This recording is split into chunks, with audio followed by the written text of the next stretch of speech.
बहुत ही important topic बता रहे हैं अब बाउल प्रिंसिपल। अब bowl principal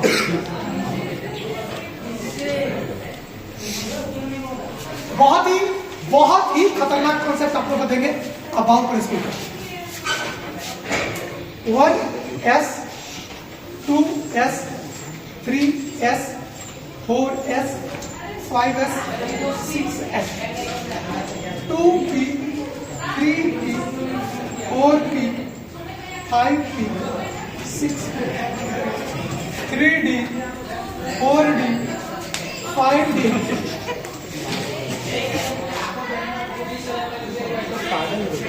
6d 4f 5f 6f।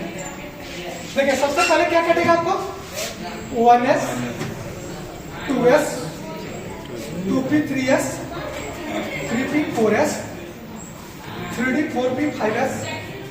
उसके बाद आएगा आपका 4d 5p 6s। ध्यान से समझिए।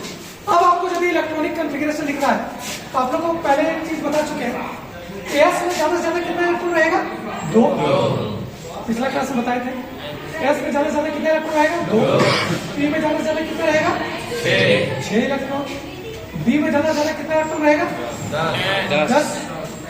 एफ में ज्यादा से ज्यादा कितना इलेक्ट्रॉन रहेगा 40। कितना रहेगा 40। अब आपको जब इलेक्ट्रॉनिक कॉन्फ़िगरेशन लिखना है 15 का, फास्फोरस का होता है 15, तो 1s और s में ज्यादा से ज्यादा कितना जा सकता है 2, तो 1s 2। 1s के बाद कौन भरेगा 1s हो गया। 1s के बाद कौन भरेगा 2s, और s में कितना जा सकता है 2s में 2, s में 2, तो 2s हो गया आपका। 2s के बाद कहा जाएगा 2p, 2p में कितना जाएगा 6, यहाँ लिख दिया 6। कितना हो गया 15 इलेक्ट्रॉन लाना है। कितना लाना है 15। 2 2 4 और 6 10। 2p के बाद क्या आएगा 3s, 3s में कितना जाएगा 2 2 2 4 6 10 और 2 12। 3s के बाद कौन सा भरेगा 3p, तो चूंकि p में 6 भर सकता है लेकिन मेरे पास है कितना 15, तो 2 2 4 6 10 2 12 और 3 15। ये आपका it is the electronic configuration of phosphorus. Okay, in the terms of subshell you can write down the electronic configuration of phosphorus in the terms of shell in class 9, that is the KLMN। Write down that is 1, that means K cell, 2 that means L cell, 2 that means L cell, 3 that means M cell, 3 that means M cell. What is the number of electron in K cell? So number of electron is 2. What is the number of electron in L cell? 2 and 6 8. And what is the number of electron in M cell? 2 or 3 5.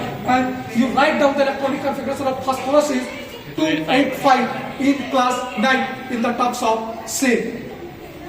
And it is the electronic configuration of phosphorus in the terms of subcell, or you can write down the electronic configuration in class 11 in the terms of subcell, not in the terms of cell. It is the basic concepts of our principle. Like first of all, one question arises in my mind. That is, sir, why you first fill 1s?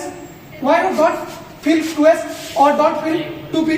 I understand that all of you don't understand English, so I tell you in Hindi कि sir आपने पहला जो भरा वो 1s ही क्यों भरा, आपने 1p क्यों नहीं भरा, 2p क्यों नहीं भरा, 3s ही क्यों भरा, 3p क्यों नहीं भरा, आपने सबसे पहले 1s क्यों भरा या 2s क्यों भरा?